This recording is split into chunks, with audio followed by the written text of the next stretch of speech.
di mana yang review individu akan saya berikan tertulis pada masing-masing file lesson plan yang sudah Anda kirimkan, yang nantinya akan saya share melalui Google Drive, begitu ya. Ini adalah kriteria penilaian yang sebelum Anda melakukan apa namanya itu presentasi itu sudah saya sampaikan. Yang pertama adalah kekompletan atau kelengkapan dari elemen-elemen lesson plan. Alhamdulillah semuanya sudah lengkap ya, meliputi 4, paling tidak ada 4 elemen yang kemarin sudah kita bahas.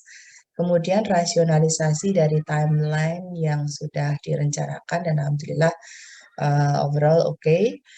Kemudian English proficiency yang nomor 4 itu ini baik yang ada di file maupun yang ketika Anda melakukan presentasi. Nah ini so-so lah ya, kita bukan English speaker, jadinya ya nggak masalah kalau ada salah sedikit-sedikit, no problem. Oke. Jadi yang 1, 2, 4 tidak masalah. Yang saya garis bawahi adalah yang nomor 3, yaitu the properness of instructional strategy use, di mana ini meliputi model, strategi, metode, dan seterusnya. Ya. Untuk model, no problem. Model mostly menggunakan scientific, kemudian scientificnya ada discovery, PBL, dan sebagainya yang itu bermuara pada scientific. Kemudian ada cooperative learning, di mana cooperative learning itu ada beberapa yang diterangkan menggunakan tipe yang mana, tetapi ada yang tidak, yang hanya menuliskannya sebagai cooperative learning saja, sehingga ketika ada penjelasan itu saya menduga-duga ini tipe apa, begitu ya. Dan beberapa dari Anda sudah mengkombinasikan model-model yang digunakan itu dengan instructional strategy yang sudah saya share melalui PDF. Nah, sebenarnya instructional strategy bukan hanya itu ya, bukan hanya yang saya share saja, tetapi jika Anda mengetikkan kata kunci instructional strategies, akan ada banyak sekali pertebaran di internet, sumber-sumber yang bagus tentu saja ya, mengenai instructional strategies. Oke. Nah, sebenarnya ya nggak masalah juga kalau Anda tidak menggunakan, karena kan itu hanya hanya himbauan gitu ya, sehingga bukan kewajiban. So, no problem jika Anda tidak menggunakan instructional strategy seperti yang saya harapkan. Tapi no problem ya. Sebenarnya ada maksud ya, ada maksud tersembunyi mengapa saya ingin Anda menggunakan instructional strategies itu ada 2. Yang pertama, saya itu ingin tahu bagaimana Anda bisa mendevelop strategi-strategi tersebut dan menggunakannya di dalam lesson plan Anda gitu ya. Misalnya, ini ada satu saya cuplek yang menggunakan bookends gitu ya. Di bookends itu yang di filenya instructional strategy itu kan tidak ada penjelasan yang lebih dari ini. Penjelasannya itu hanya ini. Nah, menarik sekali, salah satu mahasiswa yang saya copy paste di sini itu bisa mengembangkan lumayan, meskipun tidak dalam step yang terinci. It's okay. Jadi saya sudah senang, oh ya oke lah gitu ya. Kemudian yang kedua, saya itu sebenarnya ingin Anda aware terhadap the whole process of teaching gitu ya, sehingga ini bisa digunakan, Anda gunakan sebagai salah satu topik ataupun insight baru mungkin ya, yang bisa Anda gunakan di dalam future research. Maksud saya adalah seperti itu. Jadi ini hari ini sebenarnya reviewnya hanya sampai di situ, tetapi karena saya tuh ingin punya 2 keinginan itu, sehingga saya memperdalam lebih lagi, karena bagaimanapun juga saya harus memberikan review ya, sehingga saya masuk ke instructional strategies ini. Oke. Meskipun saya tahu Anda sudah sangat mengerti tentang ini, jadi kalau yang sudah mengerti ya pura-pura tidak mengerti saja ya. Kalau yang belum mengerti, mari kita sedikit melihat sedikit lebih dalam lagi. Oke. Nah, ini adalah instructional framework yang saya ambil dari Idaho University. Nah, di dalam instructional framework itu terletak instructional strategies itu ada di mana, yaitu ada di dalam model. Ada di dalam model, jadi ada metode dan ada strategi yang digunakan ya. Kemudian, nah ini nanti silakan bisa dibaca sendiri apa arti dari masing-masing instructional yang ada di dalam framework ini. Kemudian di dalam sebelum kita sebagai guru itu melakukan planning atas atau mendesain lesson dan activity di dalam lesson plan kita, itu sebenarnya harus considering atau mempertimbangkan learning pyramid ini terlebih dahulu, di mana kita akan meletakkan activities yang mana atau strategis yang mana yang akan kita gunakan berdasarkan learning pyramid ini, sehingga kita bisa mau pakai yang mana gitu ya, yang tipe yang mana atau strategi yang mana begitu. Sehingga, nah kalau di learning pyramid ini semakin ke bawah itu semakin retention rate-nya itu semakin tinggi atau apa daya ingat atau daya kemampuan untuk mengingat itu siswa semakin tinggi. Sehingga dari strategi hanya listening yang hanya 5% retention rate-nya sampai dengan teaching others itu bisa 90%. Nah, untuk itu ketika menetapkan instructional strategies, maka yang harus diketahui berdasarkan ini ya, kita harus mengetahui learning pyramid ini, maka yang harus kita ketahui adalah kurikulum itu adalah konten dari subjek yang kita berikan, kemudian prior experiences and knowledge dari student kita atau siswa kita, pengalaman dan pengetahuan mereka terlebih dahulu mengenai subjek yang akan kita bahas, kemudian ke interestnya mereka, learning style dan seterusnya. Dan ini yang mendasarkan kita untuk menentukan strategi mana yang bisa kita gunakan. Nah, instructional strategies itu fall within this category, ada di tipe-tipe ini. Ada yang direct, ada yang indirect, ada yang experiential learning, dan seterusnya. Dimana misalnya ini saya ambil satu, kalau yang direct instruction itu yang betul-betul membutuhkan guidance dari teacher secara penuh, yaitu berarti di sini yang disebut sebagai highly teacher directed, karena benar-benar membutuhkan membutuhkan guidance dari teacher sepenuhnya. Nah, gitu ya. Sehingga possible methodnya apa? Kalau menggunakan strategi yang direct instruction, metode yang bisa digunakan apa? Bisa structure overview, bisa drill and practice, dan seterusnya. Itu saja yang bisa saya sampaikan. Nah, mungkin ini Anda membutuhkan ini mungkin ya untuk future research, terutama ya untuk future research, karena ada banyak model-model model pembelajaran yang berbeda-beda gitu ya, sama-sama PBL, sama-sama kooperatif, sama-sama TGT dan seterusnya, tetapi ada perbedaan menurut masing-masing penulis atau menurut masing-masing ahli. Sehingga ini saya ada buku, yang mana buku ini ada di internet ya, Anda bisa mencarinya melalui Sci-Hub. Ini sekaligus saya perkenalkan Sci-Hub ini mungkin ada yang mengikuti kelas seminar saya sudah tahu ya, Sci-Hub ini meskipun saya kemarin tidak merekomendasikan, tapi karena ternyata Pak Handoyo merekomendasikan, oke silahkan menggunakan Sci-Hub ini. Nah, buku ini menarik. Selain Anda bisa mendasarkan teaching model Anda pada buku ini, Anda juga bisa melakukan observasi seperti yang kemarin disarankan oleh Pak Handoyo mengenai bagaimana guru itu mengajar dengan model tertentu dibandingkan dengan model yang ada pada buku ini. Misalnya ada guru yang Anda tahu itu menggunakan attainment model konsep gitu ya misalnya. Nah, kemudian Anda membandingkan si guru ini attainment modelnya apakah sama atau tidak dengan punyanya Gilban atau Millman.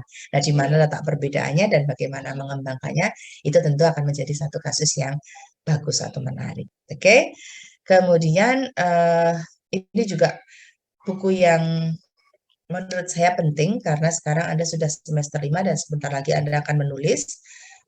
penelitian, maksud saya menulis penelitian di mana diperlukan teori-teori, terutama teori mengenai pembelajaran, ya. Nah, kalau Anda membutuhkan dua buku tersebut, silakan Anda menghubungi saya. Tetapi kalau Anda bisa mendownloadnya melalui Sci-Hub, berarti Anda sudah tidak usah menghubungi saya, begitu ya. Oke, review sampai di situ. Saya masuk ke materi selanjutnya, yaitu mengenai pertemuan selanjutnya. Oke, nah untuk pertemuan selanjutnya itu Anda kok develop lesson plan ya? Sebentar, bukan ini. Sebentar.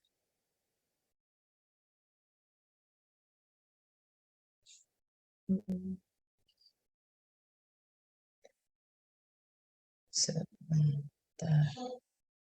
Mana ini? Micro teaching. Oke.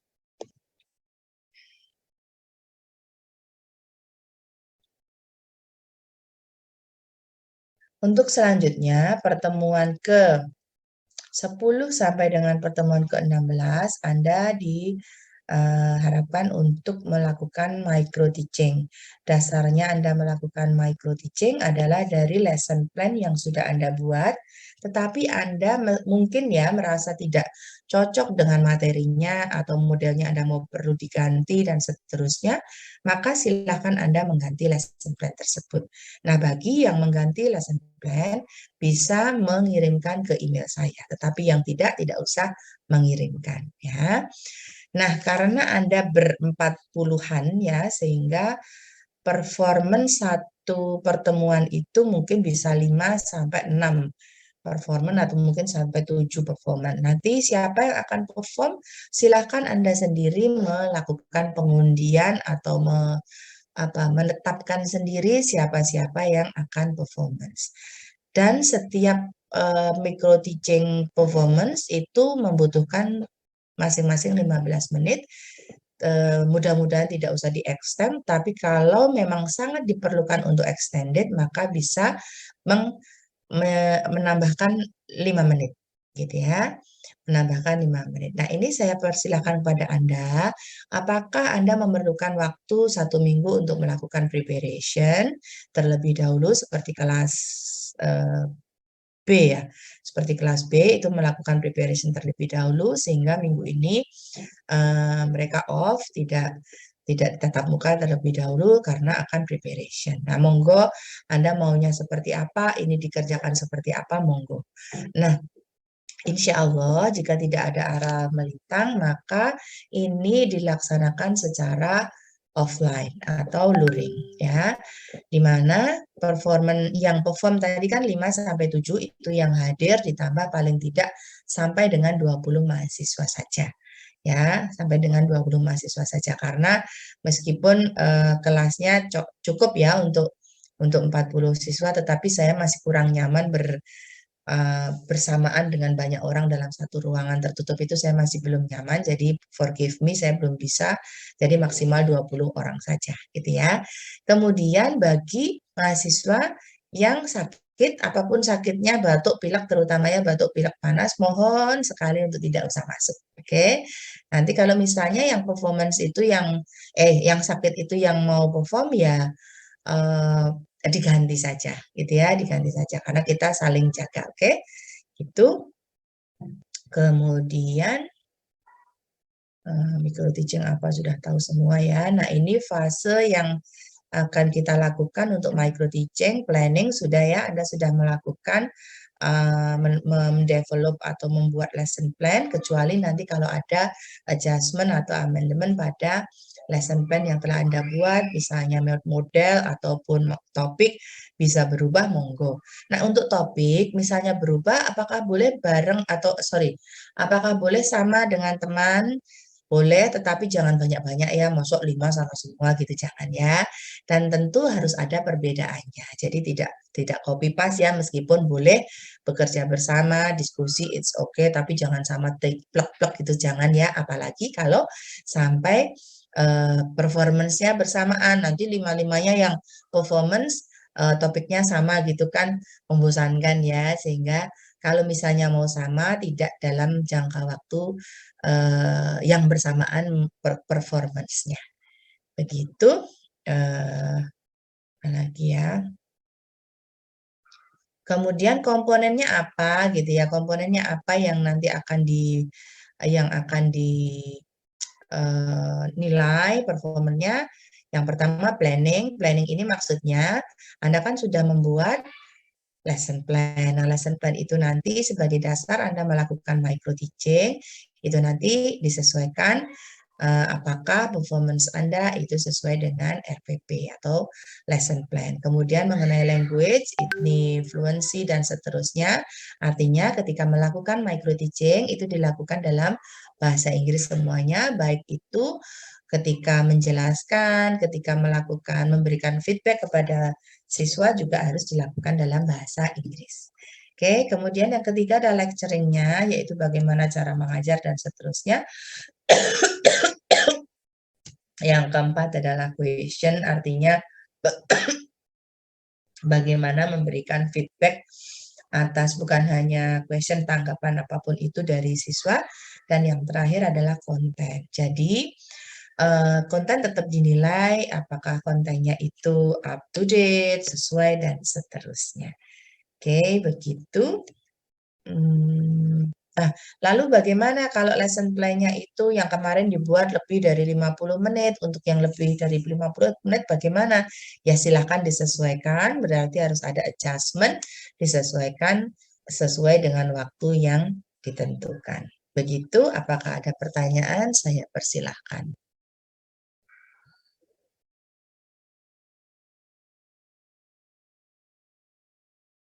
Tidak ada? Oke, jika tidak ada, silakan berdiskusi ya. Silakan berdiskusi mau bagaimana penyelenggaraan micro teaching-nya. Juga ada further reading yang nanti akan saya kirimkan filenya. Oke, terima kasih atas ya. Izin masuk.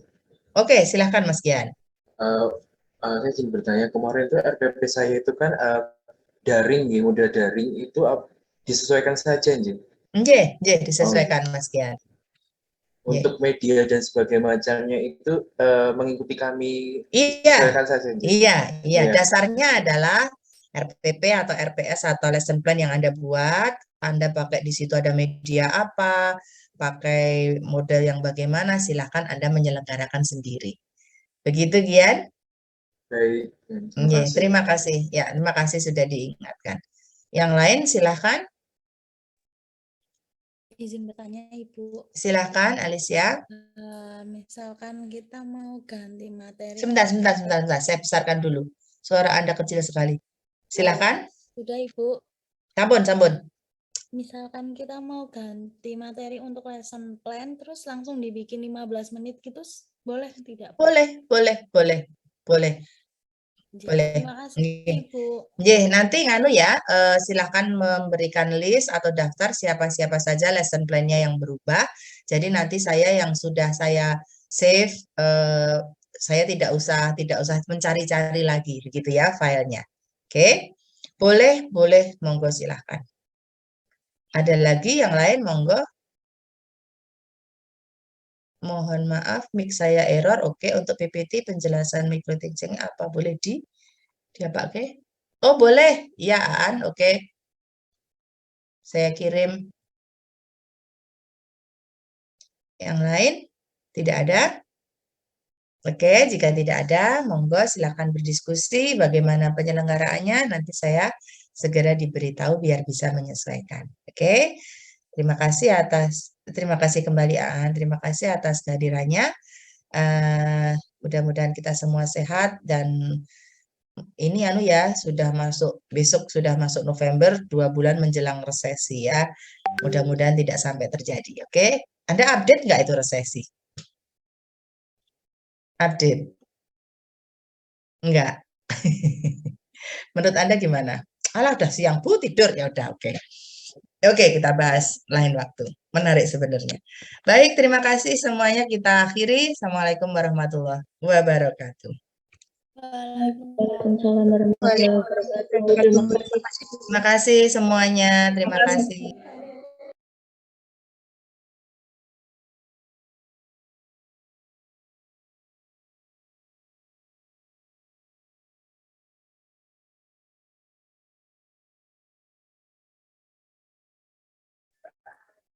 Terima kasih, Bu.